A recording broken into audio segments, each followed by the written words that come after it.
When you see an anchor on television, you may believe that that's the job that they've always wanted. But for some, there are other talents that can be used behind the microphone. Our reporter Catherine Marsh has the story. TV news anchors are busy people, but for some, the chaos doesn't stop in the newsroom.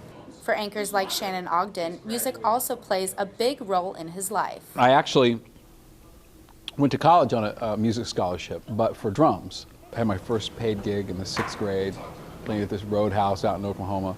So, I mean, that's all I ever did. I moved to Nashville to be a studio musician, blah, blah, blah. I think I felt pressure to get a degree, and because I could see some sort of correlation between broadcasting and music, because, you know, radio and music and that sort of thing, I think that's the reason I even first started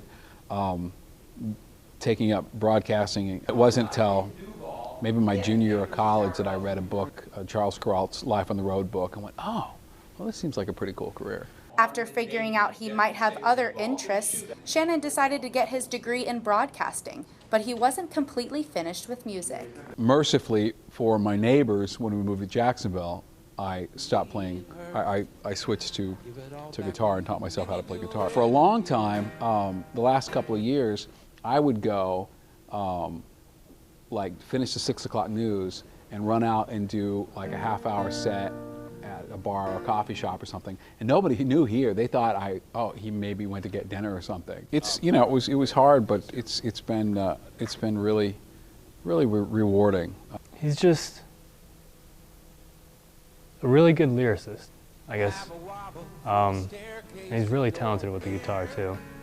Some nights when he's not looking at scripts or news stories or anything, he's just plucking away on his guitar, and it's just nice. It really requires just complete concentration, and then you realize after you're done with that rehearsal or that performance or that songwriting session, whatever, you realize, oh, well, I just took this lovely break from my work life, and it really is restorative.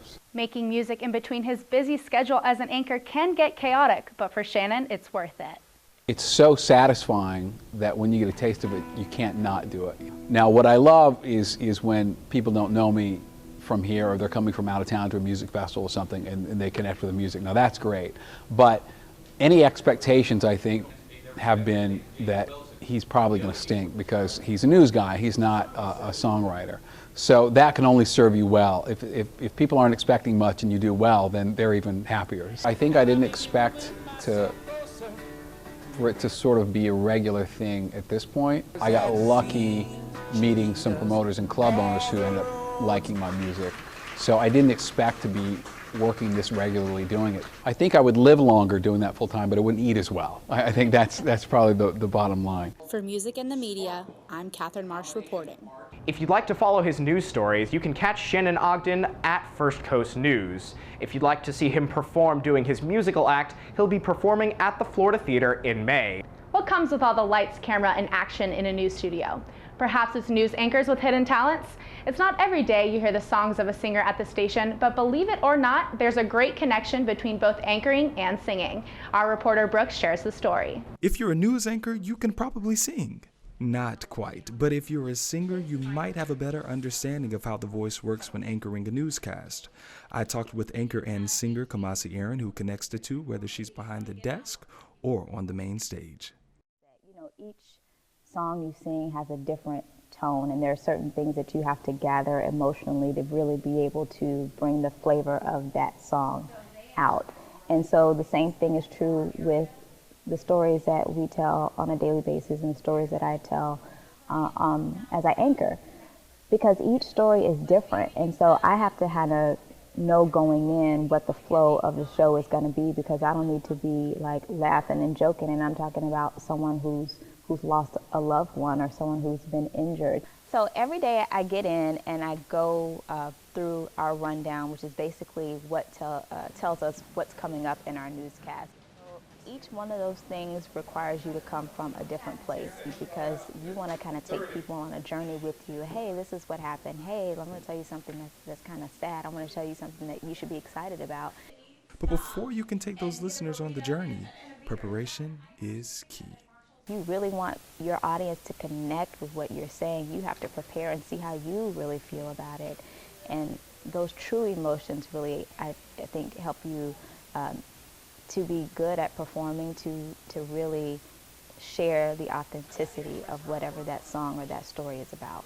Because if you think about it, when you are anchoring or even reporting live in the field, you are telling a story. And to me, when you are singing, you're doing the same thing. You're telling a story. You're bringing that song to life. So when I'm anchoring, I'm bringing that story to life to viewers, and the same thing when I'm singing, bringing a song to life to people who are listening. In order to bring that song or that story to life, it's important to use just a few techniques. Like when I'm anchoring, there are certain words and that I need to highlight, certain way that I do phrasing, that I need to really bring that story across. The same thing when you're singing, you bring that story to life by, focusing in on certain words and singing certain phrases in certain ways. And then we know a lot of it is about breath and making sure you're breathing correctly, you have the right posture, and so getting, everything you need to be able to project. I do it when I'm singing, and I do it when I'm anchoring. I do it when I'm reporting. I'm making sure that I'm breathing. I'm making sure that, everything here is lined up like it's supposed to be. And so that helps me to deliver the stories better.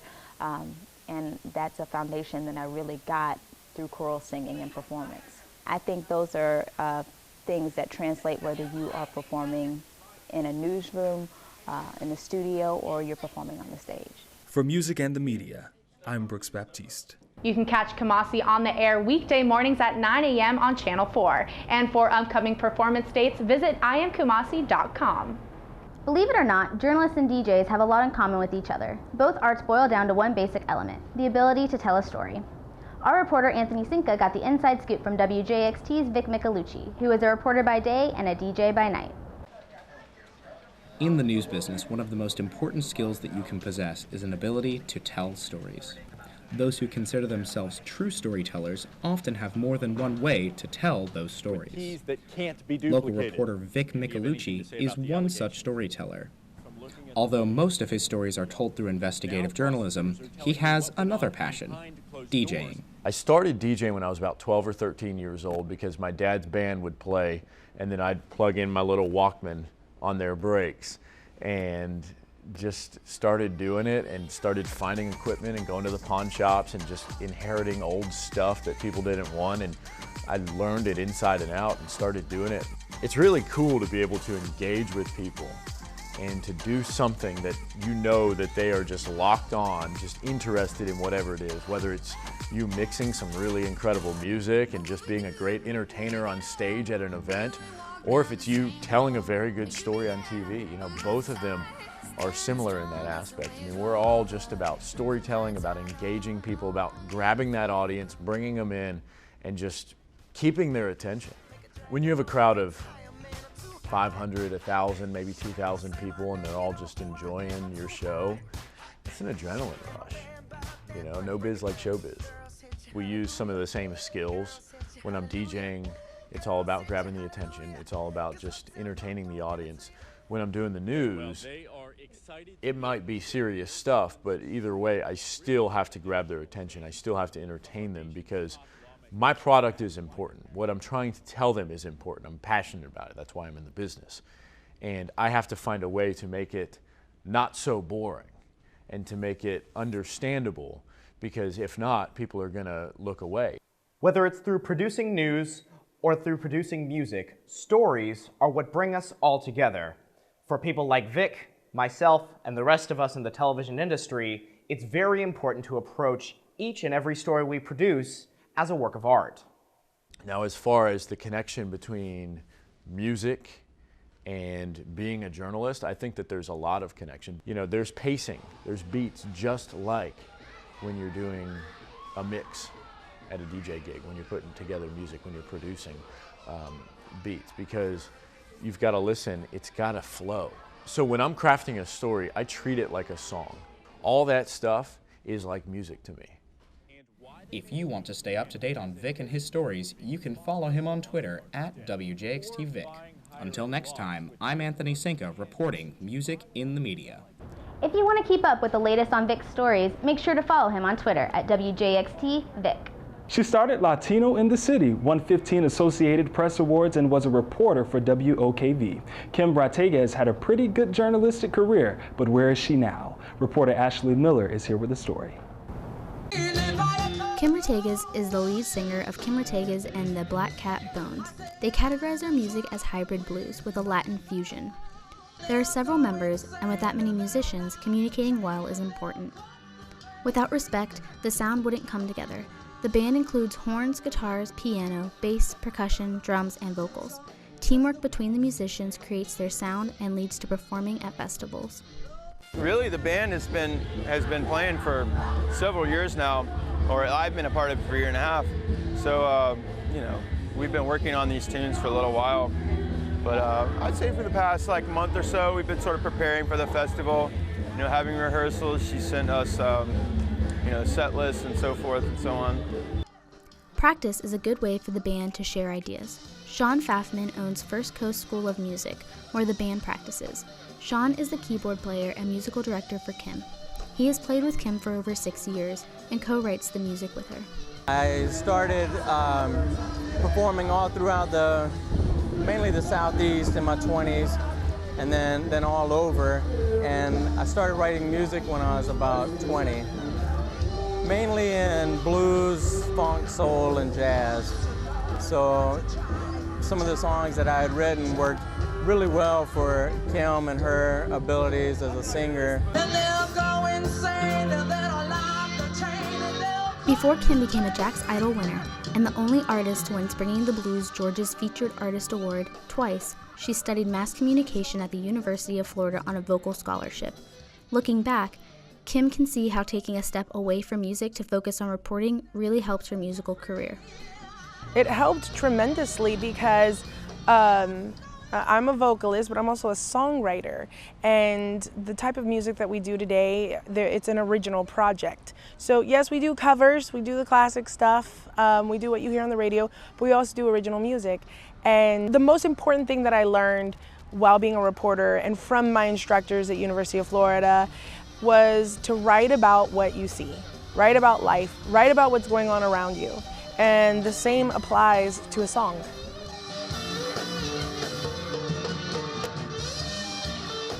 There's an excessive amount of platforms of communication where you can tell a story, and Tony Sinka, a UNF Multimedia production student, is all about telling the story. Tony was able to jam with the band as they prepared for the Springing the Blues Festival. That was cool to me. One thing about being a musician that is so important is you can't just stick in your bubble. You know, interacting with other musicians is what really makes real music. You know, one person sitting in a room with an acoustic guitar, they're making music, but music is all about that storytelling. You know, it's all about that connection with people. So getting to jam with them was incredibly fun. Tony, or DJ Barracuda as he calls himself, plays a variety of instruments, but recently has gotten into DJing. Music has been a part of Tony's life since he was young, so he knows a thing or two about passion. Kim is such a firecracker of a person. You could really tell that she has a passion for the music that is required to really connect to an audience and to keep being relevant in the scene. She owes that to her background as a reporter. Before becoming a communication major, Kim was a music major who was terrified of being on the stage, which led to her switch. On stage, she would get stage fright, but in front of the camera, she was comfortable. And then one day I said, well, I want to go back to music. I missed it. And that's what I did. And suddenly that passion had come back for music. And I think it's because I stepped away from it for a while. And when I came back, I had a new knowledge about how I could use music as a way to communicate with people as well, because of what I had learned from being on the street, telling these people's stories as a reporter. So there was a new passion, a new fire when I started writing these songs. These songs have helped Kim flourish in her chosen fields. Everything she has accomplished so far has helped lead her into being the featured artist at Springing the Blues, and will lead her to many more musical accomplishments in her future. For Music in the Media, I'm Brooks Baptiste.